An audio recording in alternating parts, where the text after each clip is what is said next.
Welcome all. Thank you for coming on this very snowy, during this very snowy week. My name is Arthur Goldhammer, and it's my pleasure and honor to introduce on behalf of the Center for European Studies the ambassador from France to the United States, Monsieur Gérard Araud, who has been ambassador since September of 2014. Monsieur Araud was born in Marseille and educated at France's elite institutions, including Sciences Po, the École Nationale d'Administration, and the École Polytechnique. He joined the diplomatic corps in 1982. His first post was in Tel Aviv, where he served from 82 to 84. He then joined the policy planning staff of the Foreign Ministry in Paris. After that, he went to Washington as a staff advisor on Middle East issues. In the early 90s, he served as assistant director for European Community Affairs and later became diplomatic advisor to the Minister of Defense. In 1995, he became France's deputy permanent representative to NATO in Brussels and then served as the Foreign Ministry's director for strategic affairs, security, and disarmament. From 2003 to 2006, he served as France's ambassador to Israel, and in 2009 became France's permanent representative to the United Nations, a post he held until he was appointed ambassador to the United States by President François Hollande in July of last year. He's come here today to speak to us about France after the terrorist attacks, and I would encourage him not to limit himself to that subject if he'd like to take up other topics, such as the visit of the President of France and the Chancellor of Germany to Ukraine and Russia, which began today. So without further ado, I'll turn over the floor to Monsieur Araud. Welcome.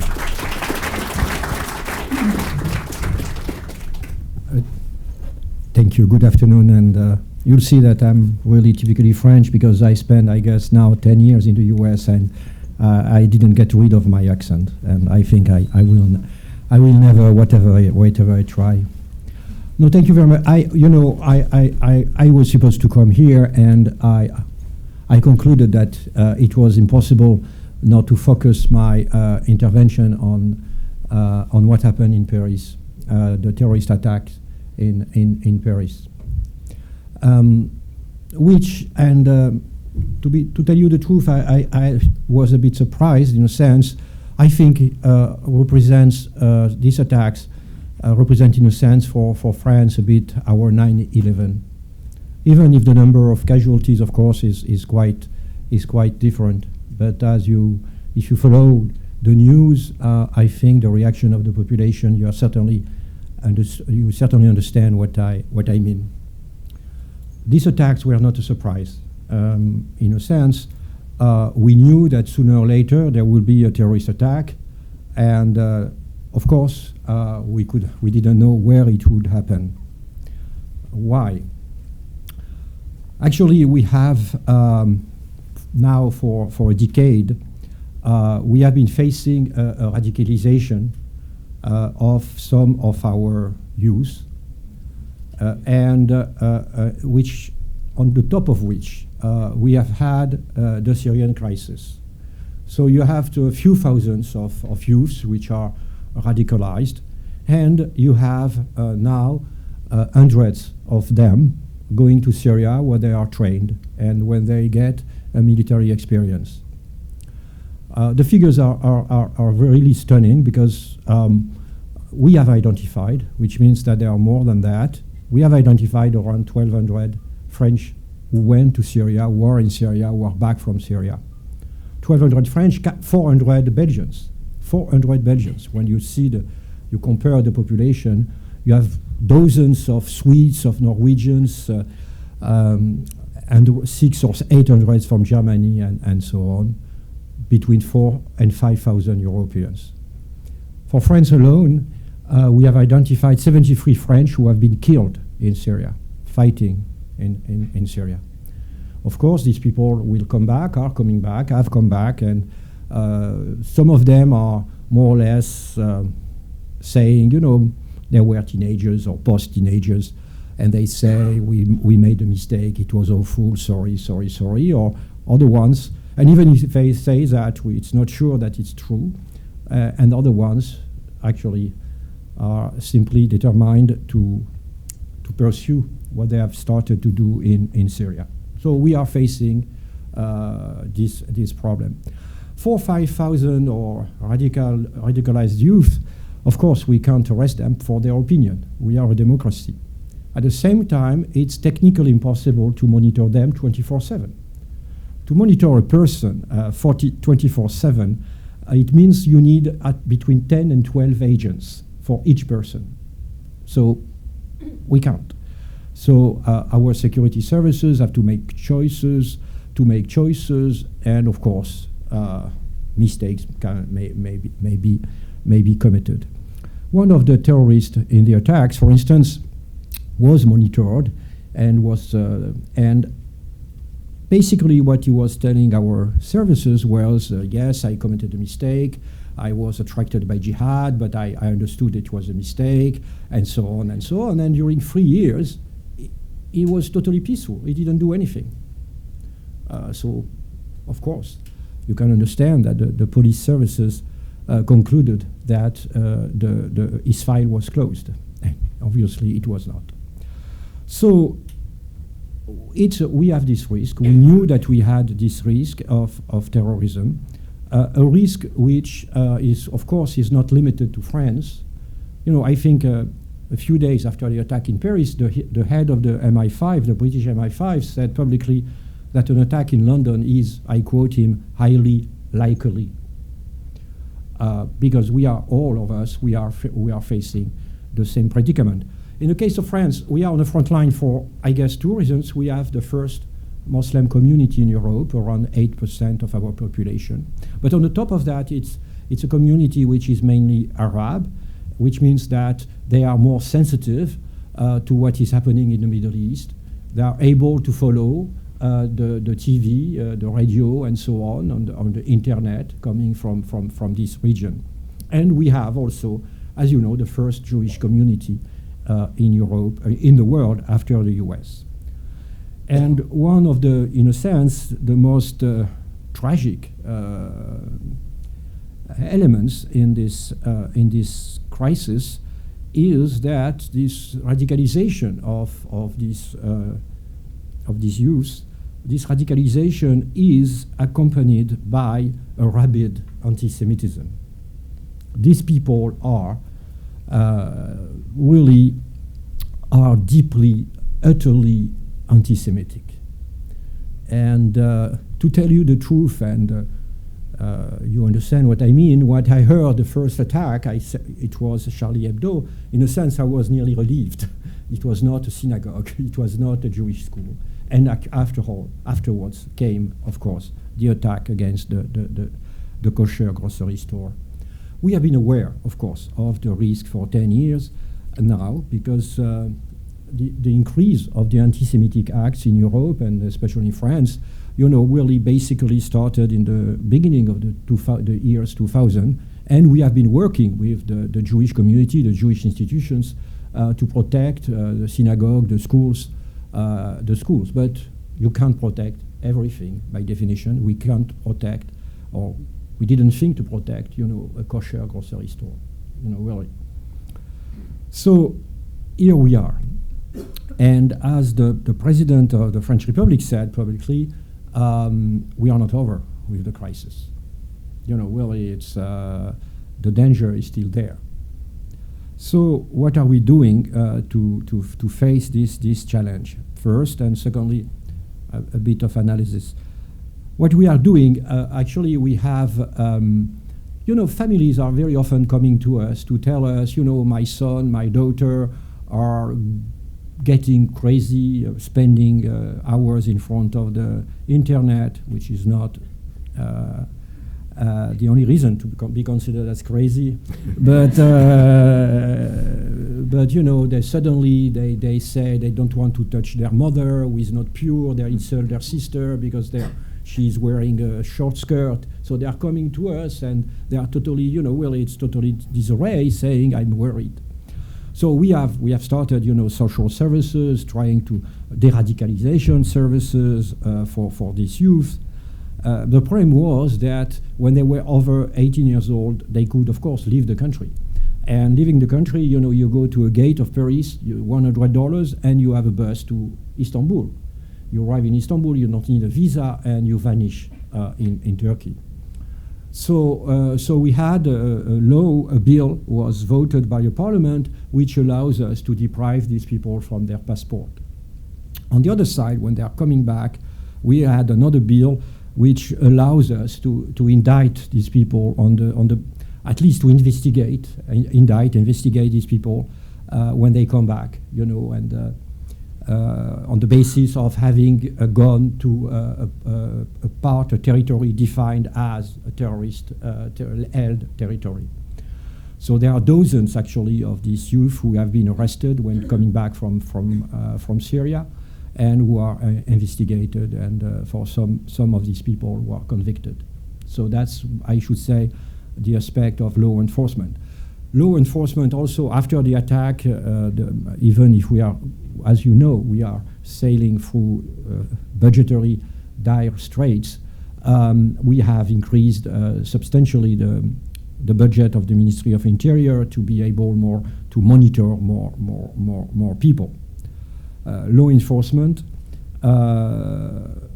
intelligence sharing, and here we are entering the difficult debate that you have known after 9/11, which is of course how to the reconciliation between security and liberty. We are really, and of course the Europeans are saying no way there won't be a Patriot Act in Europe. Basically because first of all they don't know what is the Patriot Act, but it has become a sort of scarecrow, so really they say that, but it's obvious that we will have to look at what we can do in terms of access to private data, in terms of exchange of lists, exchange of data, between the European countries, between the two sides of the Atlantic. Especially the data about the passengers and the travelers. And the French September 2015, we will have our PNR system, which is about the passenger, the data which are given to the airlines and which can be shared with the security services. So we are working on the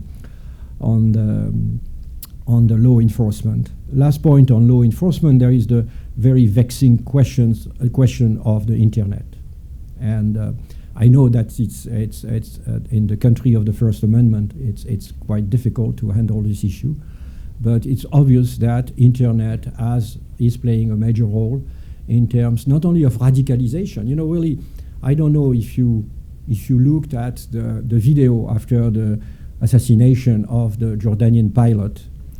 You certainly avoided it, but actually you should have looked at least to the 90% of it, because the first 90% was extremely well done. These people are not amateurs, really. So he was starting, actually, if you looked at it, it was starting by pictures, well edited, of the victims of our strikes. So, you had bodies, corpses, of babies, of children, and so on, with a voice really saying this, they have been killed by these guys, burned people, they have been burned by, and so on. Really. So there was all it was a real movie. It was not, by chance they didn't put pictures. Really. So they are very effective, very, very effective. So that's I should say, on the radicalization side, and on the other side, of course, if you go to internet, you can find easily a way of making a bomb which is not actually with no metallic part. Really. So that's a real problem. So my Minister of Interior will come to the U.S. and because the U.S. administration is organizing a meeting on the 19th of February about the topic of radicalization, but afterwards he will fly to San Francisco to meet the providers of internet. It's not an easy question. I was referring to the First Amendment, but it's not only the First Amendment, because basically if you close a site, as you know, a website, 15 seconds later is back. It's back under, really a comma. You change a comma. So there is a real, it's a real issue. And we have difference of culture, really. In my country, we have criminalized anti-Semitic websites. You can't deny the existence of the genocide. We have also a different culture. But that's a question that we have to handle with the business community, really. What can we do? What is technically feasible? Because there is also this and what can we reach through a good mixture of regulation and, I guess, a discipline, business, the self-discipline by the business community. We have to work together because, as I've said, we are all threatened. We are all threatened. We are under the French, we are on the front line for the reasons I gave. For the moment, for the Americans, you have something like 200 people who went to Syria, are in Syria or back from Syria. 200, which is not a lot, but this figure will grow. As long as the Syrian crisis is lasting, it will grow, really, and so we will have to face, and we have to work together. Last point, I think we have to work especially with the Muslim countries, because they are the breeding ground, the front line, and the first victims of what is happening. Much more, you have more Muslims died than Europeans or Americans died because of this radicalization of a fringe of Muslim. We have to work with them, not only in terms of law enforcement, but also in terms of messaging. How to try to find the right messaging towards the Muslim people. How to work in terms of training of the imams, for instance, or so that we can fight, radical Islam, this sort of. And as you know, my authorities have said publicly, it's radical Islam, really, and it's not a way of of stigmatizing Islam. It's really, I am a Catholic or lapsed Catholic, but I'm a Catholic. And in the 19th century, the Roman Catholic Church was the most reactionary church you could even met. Really, in 1864, they made a list, the syllabus of the mistakes that you shouldn't believe in, and among the mistakes there is tolerance, democracy, and so on. So I think every religion is going through this sort of hardening or stiffening. So, but at the same time, I guess the best way was for the liberal Catholics, which were not very successful, by the way, but also working with the Muslim authorities, which is difficult because it's not a religion with a clergy. But we have to find the right balance in terms of messaging, cooperation with the Muslim country. So, last point, and after that I will answer to all the questions on this topic or on the other topic. I will touch the topic of Ukraine. Last point, the Muslims in a sense in Europe, as you know, Europe is a continent in crisis. For a lot of reasons. We are all of the country, from Britain with the UK IP to France with the Front National, but all the Scandinavian countries. Really, Sweden, a government has been toppled down by the extreme right. Extreme right in Sweden. Nobody could believe it. So we have a sort of nativist movement, really basically throughout Europe, a movement about identity because of the globalization. Really, the Europeans, the identity of Europe, which is very difficult to understand by the Americans. The identity of our continent is more or less framed around our welfare state, which is seen as the embodiment of our values. And this welfare state, for different reasons, the aging of the society, but also the globalization is undermined, is in danger. And for a lot of people, it creates a malaise, and from the malaise it creates questions, looking for scapegoats. In the 30s, it was the Jews. Right now, it's more the immigrants. And as most of our immigrants are Muslims, there is a sort of, in any way, there is this sort of anti-Muslim movement in Europe. And of course, the attacks in Paris, of course, are feeding this prejudice. So that's a question that we are facing. The second one is the integration of the immigrants. Obviously, we have not been very successful. I'm not quite convinced that it's worse than, you know, my father in the 30s was telling me that he was living in the south of France, that when he was really 13 or 14 years old, he was expecting, he was waiting for the Italians from the lycée, really to beat them because they were fascist, really, and they were chasing the Italians in the streets saying, death to the fascists. So it has always been much more complicated, and you know it, to integrate immigrants, that it's usually said. Your country is, in a sense, framed around the idea of integration of immigrants. In a sense, the American identity is strong, but it's also very fluid, really, which means that the different, I'm using this word, but it's not very elegant, layers of immigration, there is a sort of fusion, movement of fusion into your national identity. In Europe, it's different. We have a sort of identity, 1,000 years identity, and we are less organized, even culturally, really to accept the idea that this identity, mythical, it's very mythical identity, this history, the small churches at the top of the hill, really, has to move to evolve. I think it will evolve. It is evolving, but I think the mixture of one side, this immigration, which is not Christian, and the other side, the malaise of our society, global malaise of the European societies, make, of course, the integration, I guess, and third element, which is maybe the most important, which is, of course, the unemployment. The Europeans, and especially France, has had a high rate of unemployment for some time. And as you know, the best integration is jobs, full jobs. That's also another element. And as you know, when you have unemployed people, the rate of unemployment is much higher among the immigrants. So we have a rate of unemployment in France around 10%, but in some banlieue, in some suburbs, it goes to 25, 30, 40%. So that's also, of course, it's bad.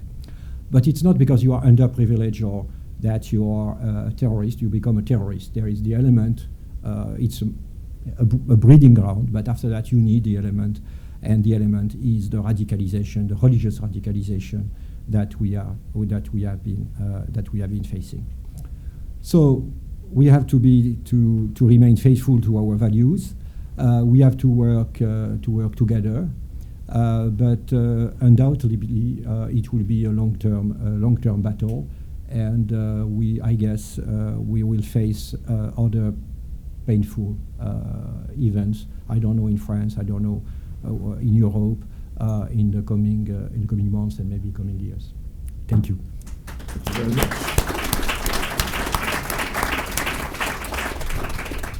The ambassador has graciously consented to take questions, so please, sir. Bonjour, Monsieur l'Ambassadeur.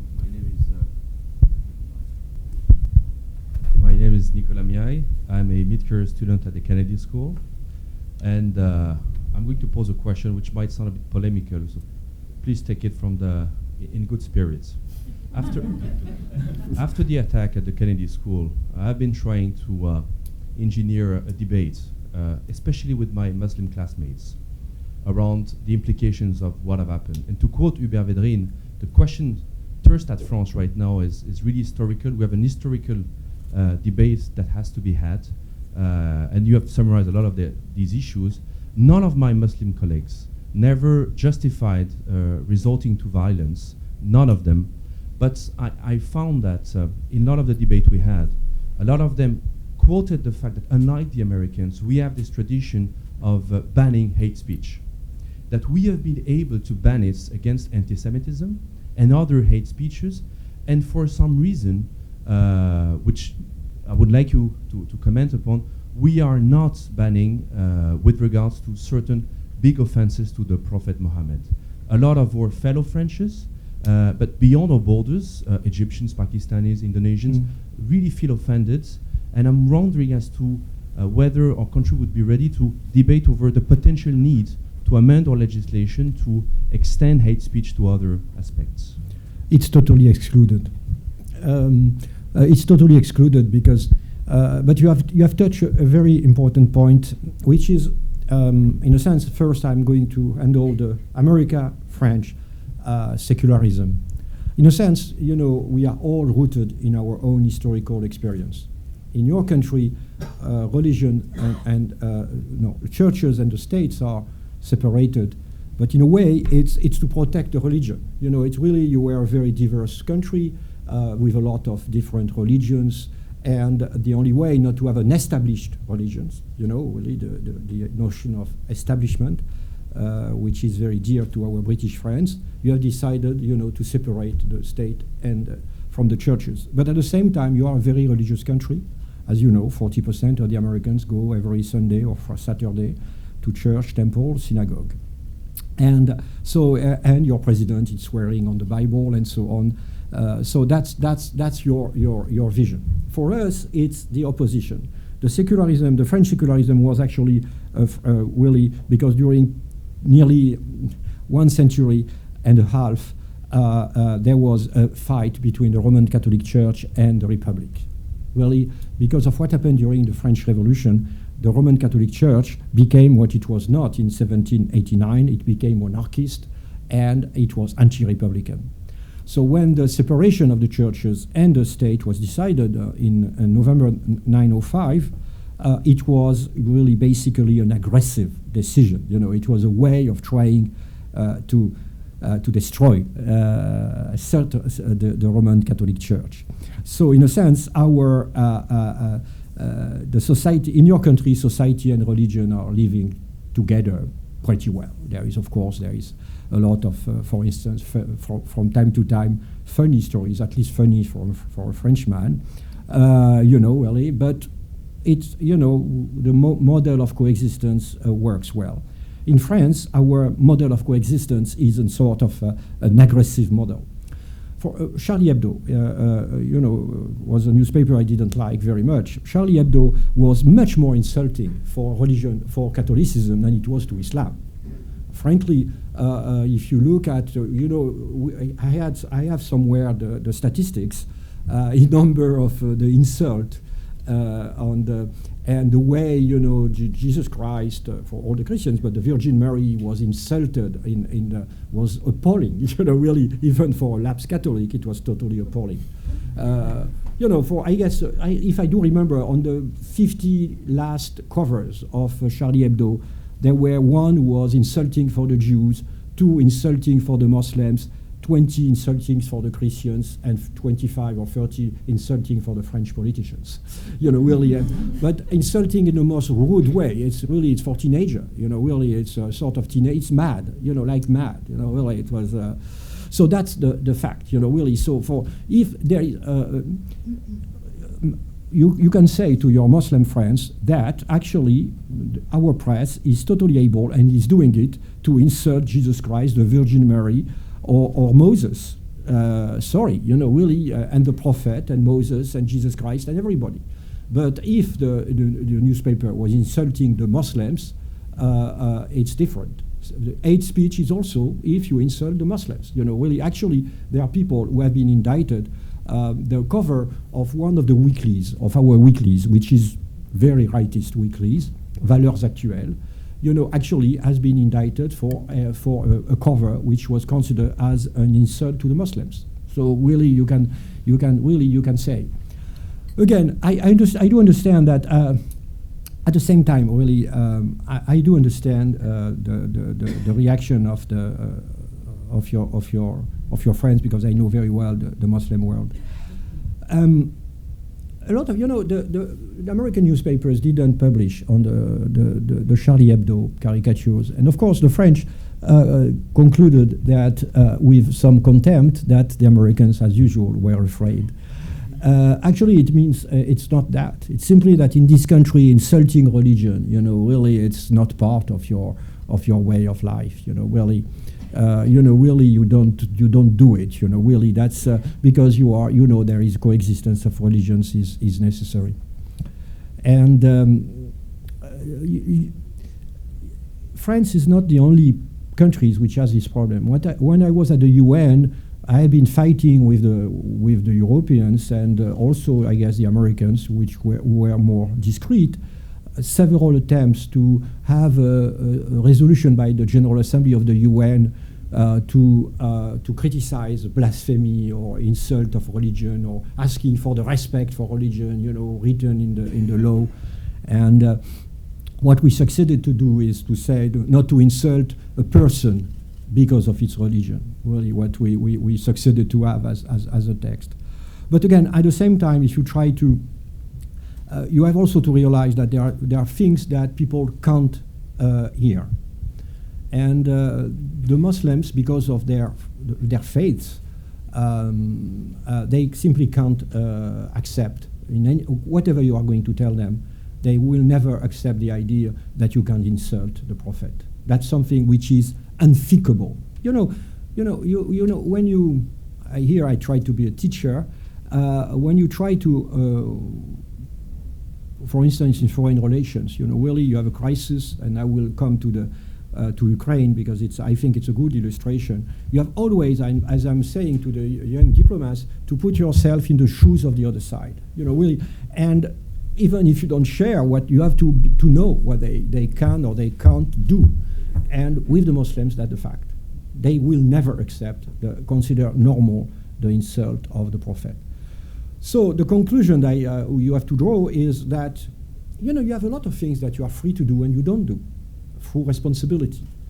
The problem is, of course, here I am on the tiptoeing because it's quite delicate, because between responsibility and self-censorship, what does it mean, really?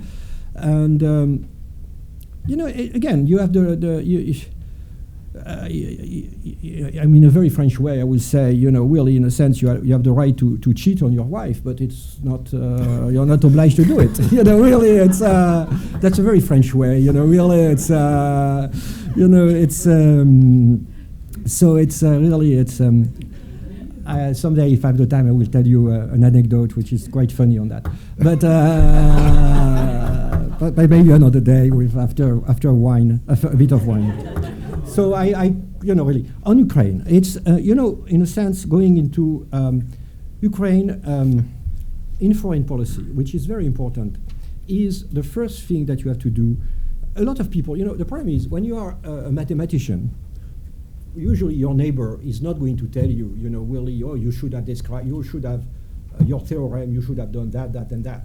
Usually you are free, really from this intervention, really, and the mathematician understands what I mean.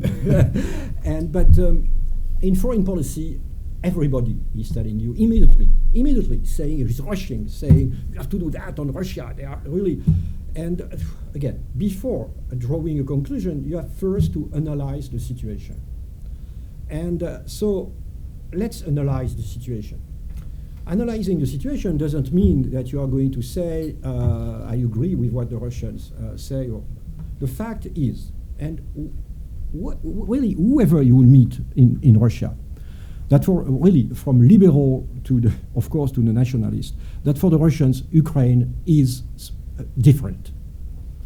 That all the Russians I know, really, in a sense, they have hardly admitted the independence of Ukraine. Or in a sense, they have admitted, but Ukraine really can't be simply out of the Russian sphere of influence, or even for the most liberal, the Russian, cultural life. It's really part of themselves. My Russian colleague in Washington, D.C. Is Ukrainian. He's Russian. The Russian ambassador is Ukrainian. Really, his parents. Really, his father was fighting during the Second World War among the resistance, the Ukrainian resistance against the Germans. Really. So we have to take that into account. The second point is also the way the Russians see the world, which is really a sort of geopolitical vision of the world coming from 1914. We have to understand. when the Europeans who are living in the world of Venus, really suddenly propose a trade association agreement to the Ukrainians, of course, in Brussels, they were really, I don't know what, jumping, dancing, saying trade is good, really good for the humankind, everybody is happy. But from the Russian point of view, living in 1914, it was seen as a sort of an aggressive geopolitical move. The West is taking over Ukraine. And what the Russians did, they reacted the way you reacted in 1914. Really, and we saw what happened. So I'm not judging, I'm not saying the Russians are right or wrong, but if you want to have an influence, when something happens in foreign relations, you can have either the feel-good reaction, the Russians are bad, bad, bad. You feel good, you go out, you feel good, everybody agrees around you, you are on the right side against the evil, but basically you are totally irrelevant. Really, I'm sorry, that's not the problem in foreign relations. It's the problem of saying who is right, who is wrong. The world is a graveyard of people who are right. What is important is not to be right, is to win. Really, I'm sorry. So really, sorry, 75 years ago, we were right against Hitler and we were defeated. That's the French. So really, that's the reality. So the real question is how to put an end to that. Really, and what is possible, really, because you can say we'll never stop if we don't get back Crimea, we'll never stop if, and so on and so on. But the real question I will ask you is how?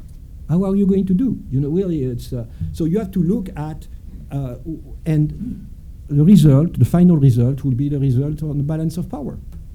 Who will be, the most determined, the most decided to go to escalate further? And if you ask this question, unfortunately, you know which side is ready to escalate as high as it's necessary, while on the other side, you know also that the Americans, the Europeans, are not ready to escalate. That's also a fact. We are not going to send our soldiers to Ukraine. That's the real world. And so the idea now of sending weapons to the Ukrainians, what could be the result? Really, because the Russians are able to escalate, and so the result will be more destruction, more casualties. Do you think that the Ukrainians will be able to defeat the Russians? So again, I know what I say is not, it's really it's not feel good, but that's the reason why we, the French and the German, we have been trying desperately to find a way out, a political way out, to put an end to the fighting. As you know, we have been trying since June to 2014, actually, because it was the first attempt was on the D-Day, because Putin, Poroshenko were in Normandy on D-Day, and so President Hollande organized a meeting with Merkel, Poroshenko, and Putin. And we have been trying since then in this format, called the Normandy format, through hours of phone calls, we have tried to put an end to this fighting. And you may know that actually President Hollande and Chancellor Merkel are right now in Kiev, or Kyiv, if you want to say it in Ukrainian, in Kyiv. Because there were already the idea of having a summit in Astana, Kazakhstan, but the outburst of fighting on the ground, really we decided, the French and the Germans, that it was meaningless. So the Russians came back to us with a proposal. So Merkel and Hollande are in Kyiv, and I guess they may fly to Moscow to try to find a way out of this crisis. Again, I think if really, that's my teaching mode. Very often, as a diplomat, it's particularly vexing, really to hear people saying, you, the diplomats, you don't have any spine and so on. Because usually people are ready to die to the last Ukrainian. Really, everybody is ready to die to the last Ukrainian, for instance, in this case. But in any case, you have very often these sort of things. You have always to try to first to analyze the balance of power and the intentions of the powers. And on this basis, you can very easily, in a sense, draw the conclusion, really. And at the same time, you have also to be careful. This discussion about delivery of weapons to Ukraine, I had it with Senator McCain, who told me immediately, who reached immediately the point of Godwin by saying that I was Munichois, like it was Munich, really in 1938, really. And in a sense, let's not dismiss this reaction, first because it comes from Senator McCain, to whom I think I have a high esteem, but also the question is always, really, where to stop, really when to stop and where to stop, and that of course it's a very serious question, and this question can be answered only not by diplomats but by politicians. That's to the political leader to decide where to go and how far to go and where to stop. Okay, Charles Kogan. There are two aspects of the attacks in Paris which seem to be undercovered here. One is the incredible speed with which the French security services wrapped up these two attackers, Charlie Hebdo. Secondly, the connection between Charlie Hebdo and the kosher supermarket. Was this a double blow? I don't think so. Was this something that happened in sequence? Probably. We know that there was a connection between Koulibaly and one of the Kouachi brothers, but we don't know what the chapter and verse was. How did the kosher supermarket thing arise out of this? I think there are a lot of questions which have not really been answered. The two attacks, there was a link, because actually we have identified several hundreds of phone calls between the mobile phones of the wives. So either they were exchanging a lot of recipes, which is very machist as a notary. Really sorry, it's not very gender equality, but I'm not sure there are very gender equality actually. So or actually the husbands were using the phone of their wife, considering that their phone could be taped. So they were linked.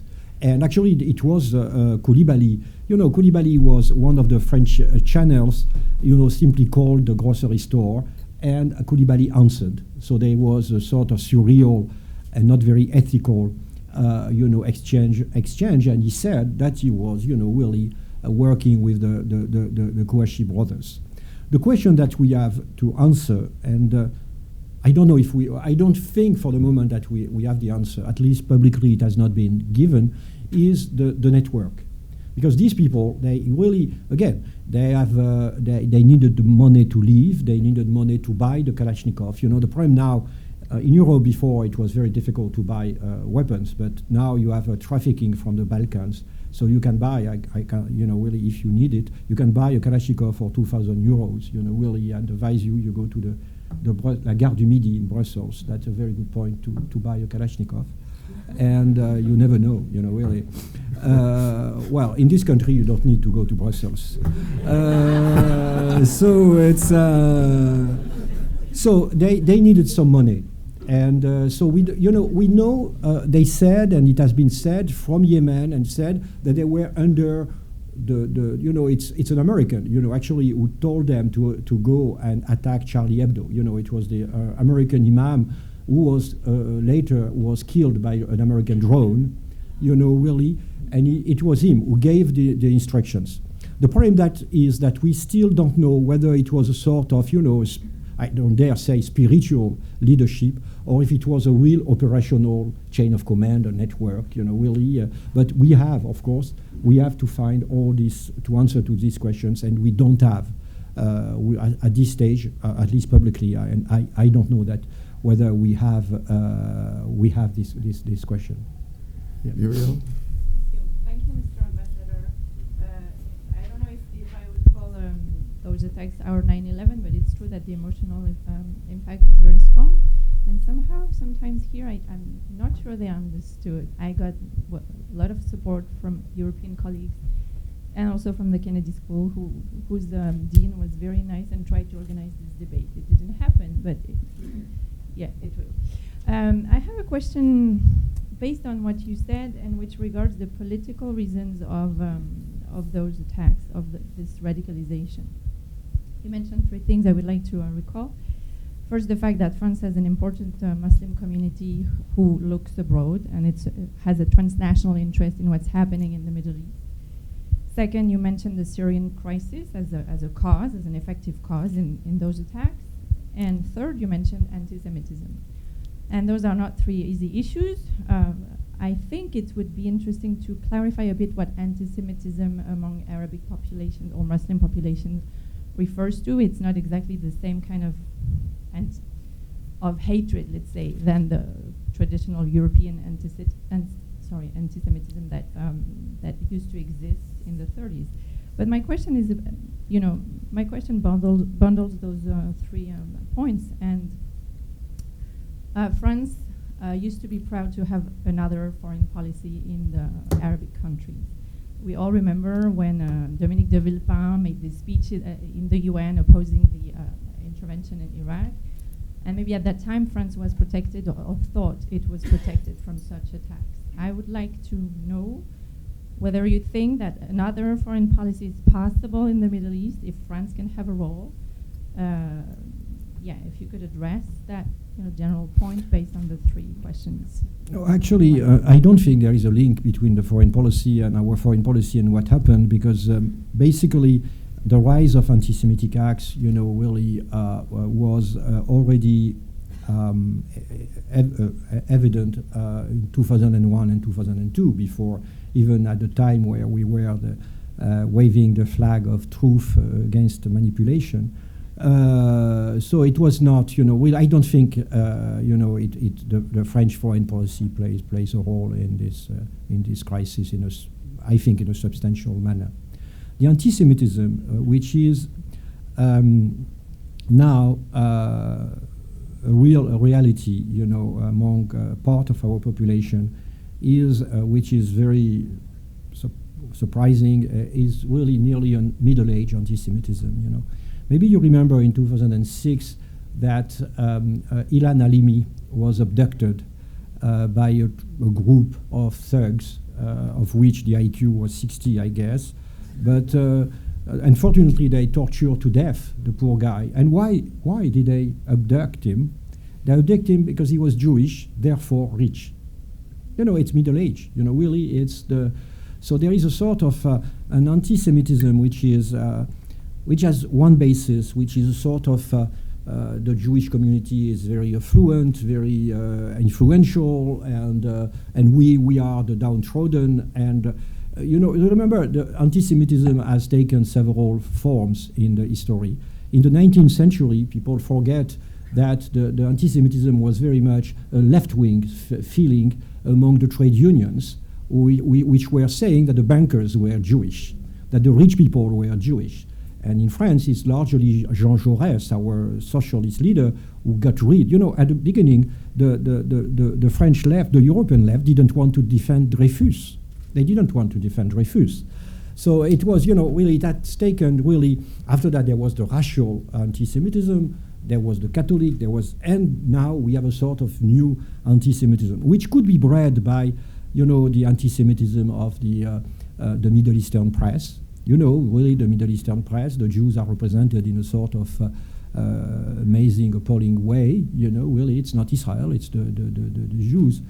And so that's a part of the history. That we have been teaching about the genocide, the Holocaust in the French schools.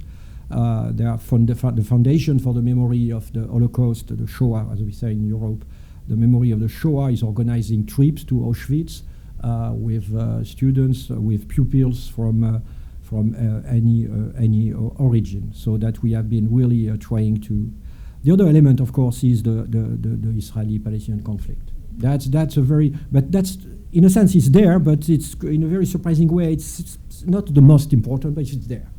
It's there, and very often, when our teachers are trying to teach the Holocaust, they say the young Arabs are saying, well, the Germans are doing to the Jews what the Jews are doing to the Palestinians. Really, basically, there is this element is there. Really, it's obvious that the the Israeli-Palestinian conflict is one of these elements. Yes, sir. Thank you so, Mr. Ambassador, to come and also to share such frank remarks. There was one other aspect that Jacques didn't bring out that happened right after the terrorist attacks. It was the moment of silence declared, I think, the next day throughout France.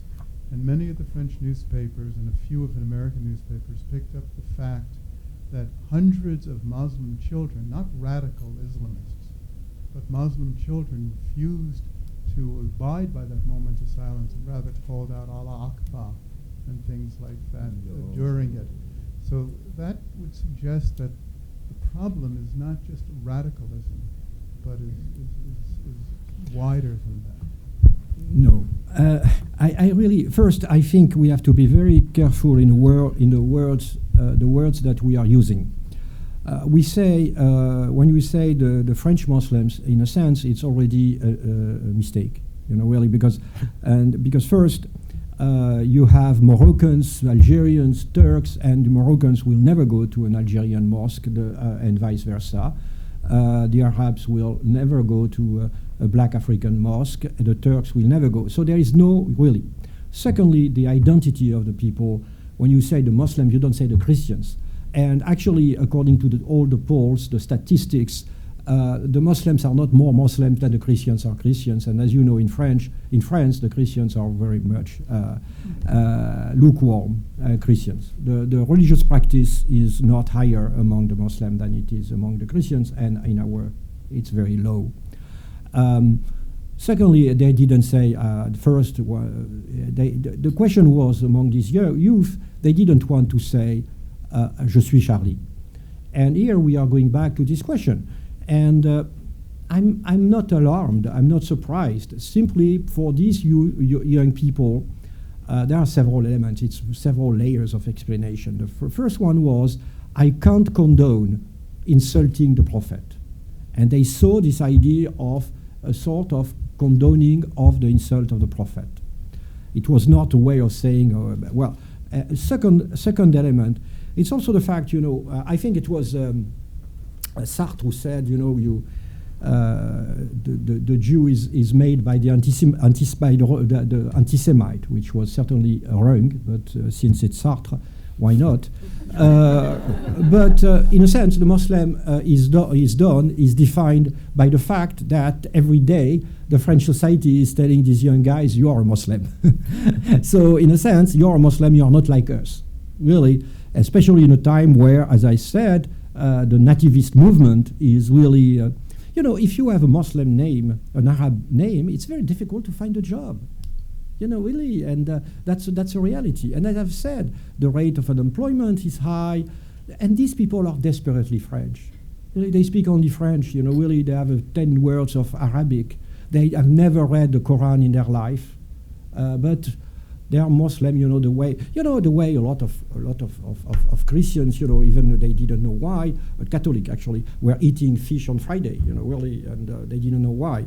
And but they did it. So it's part of the culture, and also the fact that if you repeat every day, you feel that people are looking upon you. You say, you take it as really, since you see me as a Muslim, I will be a good Muslim. It's a prime also of identity. I'm going to tell you an anecdote, and even if I'm a French, I'm supposed to be cynical, but this time I think I was moved. The U.S. Embassy in Paris is organizing trips of teenagers, coming from underprivileged neighborhoods in France. They organize a trip to the U.S. So 40 of teenagers came to the French Embassy in Washington, D.C., and, really, there were, I guess, 25 Arabs, 10 black Africans, and 5 others. And they came to me, and they speak with an accent, what the British call the estuary English. They said, Monsieur l'ambassadeur, t'es mon ambassadeur, tu veux ma photo? So they wanted to have a photo with me. This. So you have the ambassador, whiter than white, and really 3 century of Catholic graves in a village, and you have all these youth, around. And picture what they do. They started to sing La Marseillaise, and one of the youth really took out of his pocket. He had it in his pocket a French flag, and he was waving the French flag. The ambassador was melting. Really, I was to move to the tears. And it happens. You will be surprised that I take the metro in Paris. Really, even an ambassador has his low moments. And so you have in the metro, of course, very often you have young Arabs who are there, but they speak French, and they are really 200% French. And to finish and to conclude my anecdote, to show how French they are, one of these young girl came to me and said, "Mr. Ambassador, how do you live here? The food is so bad." I said they are French. So all joke apart, I really, it will take several generations, but it's already the case. Again, they don't speak Arabic, they speak French. They want to be French. And that's also the question of our society, because we have not been able, for a lot of different reasons, as I've given, to really to say you have your role in our society. You have your role in our society. It's coming. I had in a French Foreign Service, when I was in the previous posting in New York, I had a diplomat, a French diplomat from Arab origin. It's starting, but it's slow. Because we, as you know, we say we are French. We don't make census on the basis of really we are. Everybody is equal. But the problem of everybody is equal, it means that everybody remains quite unequal. And so for us, positive discrimination is a very bad word, but at the same time, it may help. We have started to have positive discrimination for women. Now you should have proportion of women in the electoral list, in the board of directors of corporations. I'm sure that we can't do it for immigrants, really, because politically, considering the atmospherics, I guess it's impossible. But it could be, it should be. Again, it will take time, but it's unavoidable. They don't have a fate, they don't have a life out of their country, and their country is France. Your anecdote of the visit to Washington is indeed quite moving, but we also know that Koulibaly was briefly employed by Coca-Cola, and during that time he was selected to visit the Élysée Palace, and he was so excited about that visit with the president that he gave an interview to the local newspaper. So these situations of integration and disintegration are very volatile. Of course. And I'd like to move from that to a question about the two possible different approaches to integrating these alienated suburbs that you've described. The Prime Minister, Manuel Valls, when he addressed the National Assembly, used the word apartheid to describe this situation of alienation that exists in French society. It was a controversial choice of words for obvious reasons, because the situation that exists in France is de facto segregation and not de jure. It's quite different from South Africa. But in some ways, the separation really is as severe as the word apartheid implies. On the other hand, this morning I listened to President Hollande's news conference, in which he took the more classic Republican approach, saying that no one in France should feel segregated, which takes no account of the fact that some people do feel segregated, in spite of the fact that they shouldn't. And in some ways, Hollande sounded as though he were channeling Clermont-Tonnerre, who gave the classical Republican statement that we give nothing to the Jews as a nation, but everything to the Jews as individuals. So there are two different ways you can approach this, and Hollande emphasized the Republican approach by saying the major burden should fall on the schools, and the schools will redouble their attempts to teach the Republican notions about how the nation is to be integrated. But we have seen that the schools can't carry this burden alone, and there is a real question, I think, about whether you have to begin to recognize communities and treat them in different ways. You yourself used the terms Jewish and Muslim communities, but for the French Republic, officially, they have no public existence. So how do you bridge that contradiction? As you know, from time to time, I like to remind my American colleagues of some realities. I live in Washington, D.C., and there are a street where you cross. On one side, everybody is white. On the other side, everybody is black. My son lives on one side of that street. Really? So it's so please.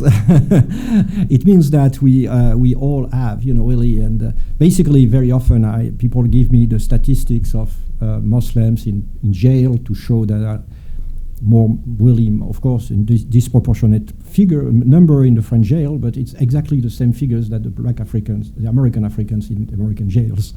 So, really, it's we all have to face a difficult question of diverse societies.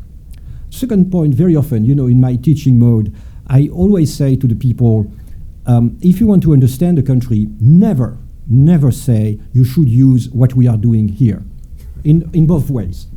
In both ways, saying, the American, very often, when we look at your health system, we say, my God, but why don't they have social security? But at the same time, and of course, you go once to an American hospital for an European, immediately after that, you say that. But I tell my young diplomat, I said it's irrelevant, really, because it will never be the case. Really, the Americans will never have a state system, health state system, because of the culture, because of the history. So there are things which work here, and things which don't work there. Really, so that we have always, and what is working is depending on the history of the country, on on the mythology. We are all living on the basis of mythological history. Really, the real history has hardly anything to say.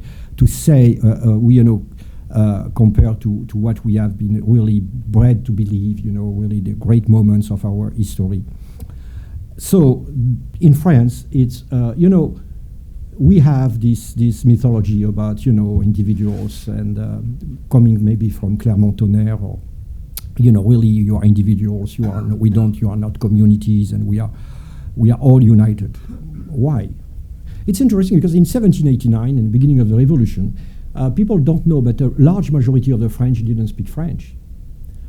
France was actually there is the quotation by Mirabeau, really saying that basically France was a sort of a mixture of very different elements which were not united. So there was the will of building a nation, and of course not recognizing Bretons from Corsican or and so on, by saying we are all alike. We are colorblind in a sense.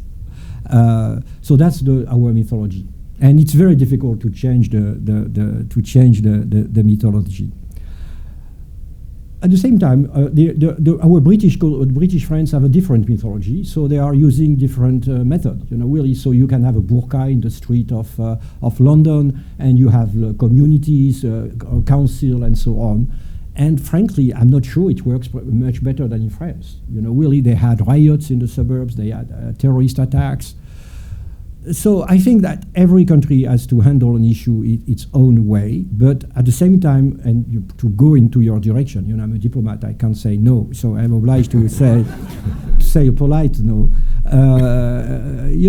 But more seriously, I think, and it's very interesting that it's the Prime Minister who said that, because the Prime Minister, Manuel Valls, is interesting. He became French when he was 18 years old.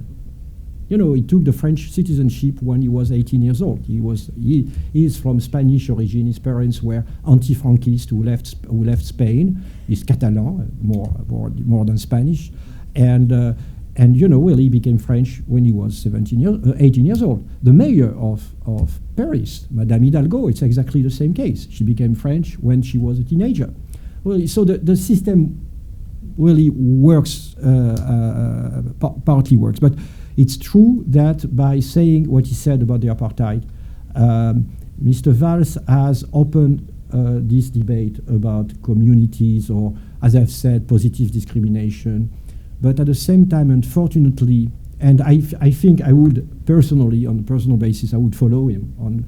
But as I was saying, unfortunately, considering the atmospherics and especially the power of the right, the far right, I'm not sure that we could go very far into this direction. But we are going. In a sense also, because societies, for instance, the big corporations have included programs, to increase the diversity of in hiring when hiring. They are doing, really there are charters which have been signed by the big French corporations. They are doing it towards the women to have, really there is a law, at least I think in 3-4 years, 40% of the board of directors should be women, 40% of the board of directors. There are several corporations which have been also working with LGBT people and also on the question what we call in French diversity. So the society is moving. Yes, in the back. Going back to the first question for a minute, looking at it somewhat the opposite direction. In an interview in the Washington Post a couple of weeks ago, you said that Charlie Hebdo may be, the images in there may not be very pleasant or ugly, but at the same time, there should be no limit on freedom of speech. And yet there are many limits on freedom of speech in France that Americans don't understand. I mean, people as diverse as Dudon and Robert Forzon and Brigitte Bardot have all been prosecuted very severely for this. You think really that there are, instead of not enough limits on freedom of speech in France, there are too many limits on freedom of speech in France and elsewhere in Europe? Again, we never define a concept without looking where and when it's implemented. So there are, for instance, in this country there is a big tolerance to violence and not to sex.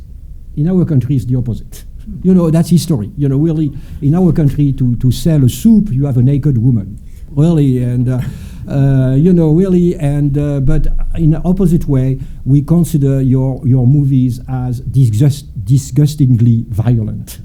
Well, little by little, our youth is actually Americanized and now accept the gore movies. But there is also the culture. There is also an history. And for instance, the Holocaust. The Europeans, by definition, have a very different, I should say, feeling or towards the Holocaust, which is based into a sort of feeling of guilt. So in a sense, the Europeans are reacting towards the negation of the Holocaust in a sort of strongest, more coming from the guts, really coming from the guts way. We have also different. We always say liberty of speech, but you can't insult people, as I've said. You can't incite violence, and you can't invade privacy. We are very private people. And the privacy is for us is essential. That's our culture, really. So you can't, for instance, you can't take a picture of an actor in the street. If he is if he is going to his Safeway, he can go to the court and sue you, saying, sorry, it was my private life. You can't take the picture. Really. So if he was in a sort of public occasion, okay, but if he's really simply, really in the street, you can't do it. Which is, of course, for you, you can say, what does it mean? What are the limits of what you are doing? It's really hate speech is forbidden. Negation of the Holocaust is forbidden. You can't infringe of the privacy on the privacy of people. After that, that's to the judge to decide. That to the judge to say yes or no or yes. But some things which are happening in this country couldn't happen in France, and the public opinion wouldn't accept it. Really, to have anti-Semitic websites, for instance. You know, that's one of our debates that we have had with the Americans for a long time. You know, the problem of anti-Semitic websites that you can have in the U.S. You know, really, in the U.S. you can deny the Holocaust every day. You have a Nazi party, you know, and we can't. And that's really, that's two different cultures. I do understand that you can consider that we are hypocritical, that we say liberty, freedom of speech, but actually we are putting some limit to freedom of speech. And if you limit freedom of speech, there is no freedom of speech. I can understand it, but that's our way of life. You know, every society has a lot of contradictions. You know, contradictions which are the result of its troubled history. And I think there is no country more than France, I guess. Well, maybe our neighbor across the Rhine, no European country which has had such a troubled history than France. Hillary? Mr. Ambassador, I wanted to come back. Is this on? Yeah. I wanted to come back to your point. You were talking about Ukraine and also how it's not going to happen that Europe will intervene in Ukraine. Mm-hmm. And I'm wondering to what extent the same kind of thinking was involved in Syria. Was there a decision by the great powers for 2 years not to intervene in Syria, and today we are beginning to reap the fruit of that decision, of that non-action? I'm going to answer in a very diplomatic way. There was a decision by one great power to not intervene in Syria. There was a decision by one great power not to intervene in Syria. As you know, France, for on its side, has really asked for an international intervention in Syria. In August 2013, the French president said that France was ready to take part in strikes in Syria after the major chemical weapons attack conducted by the Syrian authorities. We do consider that what is happening right now with ISIL, with Daesh in Iraq, it's not an Iraqi crisis, it's a Syrian crisis, which spread over to Iraq because, you know, really first the ISIL was in Syria, and considering the absurd policy of the Iraqi government, the anti-Sunni policy conducted by Maliki, it offered the opportunity to ISIL to spread over and to attack Iraq. But even if you push back ISIL back to Syria, the question will remain the same. I say that all the more because for the Europeans, as I was speaking about the 4,000 fighters and so on, they are in Syria. You know, really now maybe some of them through ISIL went to Iraq, but for us, the breeding ground, the problem is in Syria. And we are convinced that as long as Bashar al-Assad is in power in Damascus, the problem will remain the same. So that's what we have tried. But again, that's a crisis which is in a sense beyond the means of France and the UK. Really, and I think we can't solve it by ourselves. To be fair, there is a question, always question to raise, because there is never white and black answers, you know. Even in the country of Puritanism, in the state of Puritanism, you know, really, I think you can understand that, you know, we are always living in the gray. The question is now also, maybe it's too late, because the question is, the legitimate question is, if you get rid of Bashar al-Assad, what will happen? 2 years or 3 years ago, we could say with some certainty that it was possible to have a peaceful transition. Now, what is the case, you know, really? And now you have the choice, you know, really between, as a French leader said a day, you have the choice between the pest and the cholera, between Bashar al-Assad and the Islamists, really. And it's very serious because it's not a real choice, because in a sense, Bashar al-Assad will never be able to win. He is able to resist so far at a considerable cost for the civilian population, but also for his armed forces. but is not able to restore its authority on all the territory. So it can last months, years. We are more than 200,000 Syrians died, so that's one of these problems. I'm not sure that there is a clear answer. But from the French side, we have been saying to our partners, and we are not the only one. The French, the Turks, the British, that we have to do something and to get rid of Bashar al-Assad. But as I've said, there is one great power which doesn't want to intervene. Yes. You've had a turn in the back.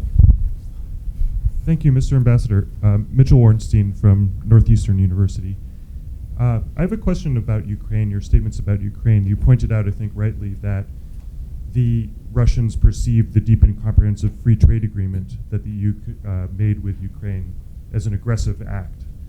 And you know that the European Union subsequently postponed the enactment of this until January 2016. Is that on the table again in these negotiations in Moscow, that Europe is thinking about not integrating Ukraine into, and is that in fact what Russia is fighting for? No, I don't know. As for to be honest, as honest as a diplomat may be, really I don't know as for this specific question. You have raised a real question. In any problem of foreign affairs, you have to try to guess what is the goal of the other side, and what is the goal of Putin, and you have two possible answers, or three possible answers. One was basically the answer I would have given till the last weeks, that he wants to keep Crimea, no surprise, and he wants to have a sort of frozen conflict in eastern Ukraine. But in a sense, the question, if you think that he wants that, is why doesn't he stop fighting? Because he got it. He knows that we are ready to accept this idea. Really, the Americans, the Europeans, really with some really elements, but in a sense, a frozen conflict with an eastern Ukraine so autonomous that it will be hardly really Ukrainian. Really, I think that's. But eventually, actually, no, he is pursuing the attack, and the last weeks there was a new escalation in the fightings. So the second question is whether actually his goals are not wider, not in territorial sense. The Russian army is not going to move forward to Odessa, but in sense of destabilizing the regime in Kiev, the government in Kiev, or in Kiev. Because the economic situation, the financial situation of Ukraine is disastrous, and so he may simply wait. In the hope that there will be a more friendly government in Kiev. But again, that's the questions. Really, it's very difficult when you are facing an adversary and when you want to find a way out. It's very difficult when you don't understand really the rationale of Putin. I guess we have going into the direction of your questions. One which is more important for him, much more important, which is NATO. I think it's obvious that now for everybody that Ukraine will not become a member of NATO. That's really something that really everybody has understood. And again, it's the geopolitics of 1914, but for the Russians to have an alliance, military alliance at its border is unacceptable. And in a sense, you can understand, if tomorrow Mexico was going to sign a military alliance with Russia, I'm not sure that the US will be sanguine and will consider that it's not aggressive. You remember when the Russians tried to have missiles in Cuba, the reaction, really of the Americans. So that's also the reality. As for the EU agreement, what I can say is what the Russians were saying, which may be true. I'm not privy to the details. Was saying that if you sign a trade agreement with EU, you are obliged, a trade association with EU, you are obliged to adopt all the norms of EU. And in a sense, he said the result will be a sort of really the commercial relationship with Russia will be fatally really destroyed, disrupted, because the Russians are not satisfying the norms of the EU. I don't know if it's true or if it's not true or if it's exaggerated, but this concern will have to be addressed in a way or in another. Yes. It's the last question, no? Because really, what? We'll end at 5. Okay. Okay. Hi. Can you hear me? Can you hear me? Yes. I taught at Nanterre and Tours in France. I taught Nanterre and Tours for a long time, about 10 years. Okay. Francis Gladstone is my name. I was going to ask you privately, but from my perspective as a human being, you know, watching all these attacks, I met some victims of Marathon here recently, okay, whose lives are wrecked, partially wrecked, or worse.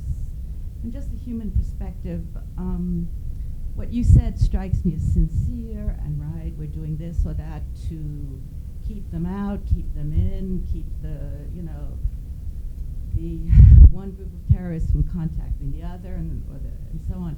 But the root of the problem strikes me, again, I'm not political, I'm a writer, okay, as having to do with, these are oil wars, okay, has to do with, I assume in America, I know, in France, I assume very heavy oil interests, French oil interests in France, I mean in the Arab countries, or control or semi-control of those Arab governments. And that until something is done, I mean, I know you're a diplomat. I was going to ask you privately, but I'm probably not going to get to you today. Can you address what seems to me to be the cause of all this horror?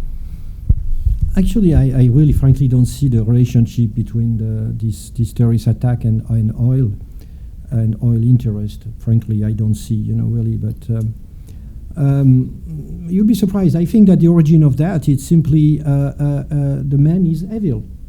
You know, really, I think it's, you know, really it's, you know, again, I'm, you know, it's really because I'm in America that I'm referring so much to religion. I'm a lapsed Catholic, but I think that the original sin is certainly the most potent, most powerful way of describing the human being.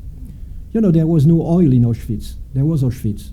It was done by the human being. The human being is evil. We have evil in ourselves. As long as there will be a human being, there will be war.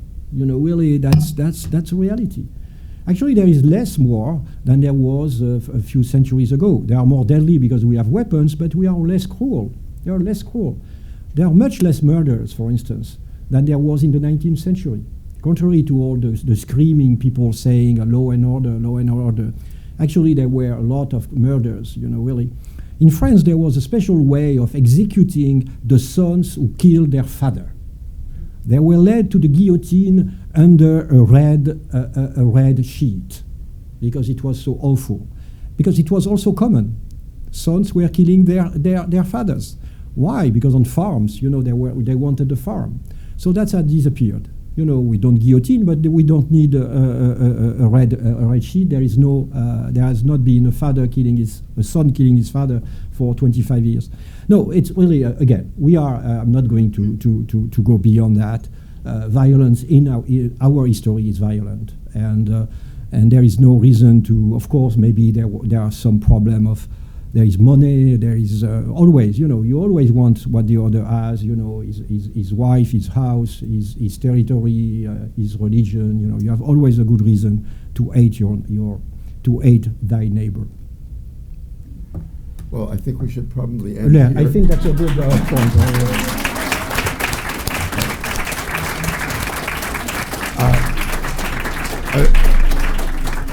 I want to say that I once saw the cellist Janos Starker give a master class at Harvard, and I thought that was the greatest display of virtuosity I had ever seen at Harvard, but I think it's been matched today by Thank you very much. Please.